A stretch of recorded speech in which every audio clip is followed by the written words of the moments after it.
আইএমএফের সঙ্গে আওয়ামী লীগ আমলে করা চুক্তি বাতিল করেছে নির্বাচিত সরকার, জানিয়েছেন অর্থমন্ত্রী আমির খসরু মাহমুদ চৌধুরী। সকালে সচিবালয়ে তিনি সাংবাদিকদের কথা জানান। আওয়ামী লীগের সরকার যে ঋণ কর্মসূচি নিয়েছিল তা জনগণের স্বার্থ সুরক্ষা করা হয়নি বলেও জানান অর্থমন্ত্রী। ভিসা নীতির পরিবর্তন প্রসঙ্গে অর্থমন্ত্রী বলেন, ২০ বছর পরে হলেও দেশে বিদেশি বিনিয়োগ বাড়াতে এমন সিদ্ধান্ত দরকার ছিল।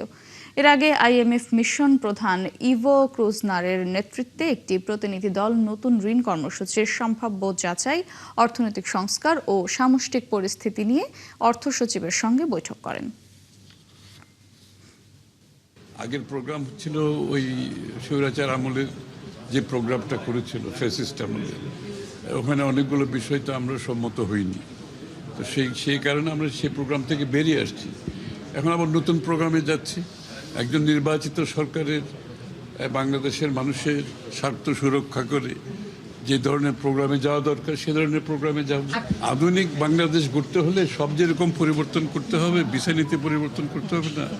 একটা ভিসা নীতি একটা দেশ সম্বন্ধে কথা বলবে, এই দেশটি কেমন, এই দেশটি কি সহজগম্য একটা দেশ নাকি এটা কোনো বন্ধ, এখানে কোনো অনেক প্রতিকূল অবস্থায় বিরাজ করছে এই দেশে ঢুকতে হলে। তো সুতরাং এটা একটা আধুনিক প্রণয়ন দরকার আছে।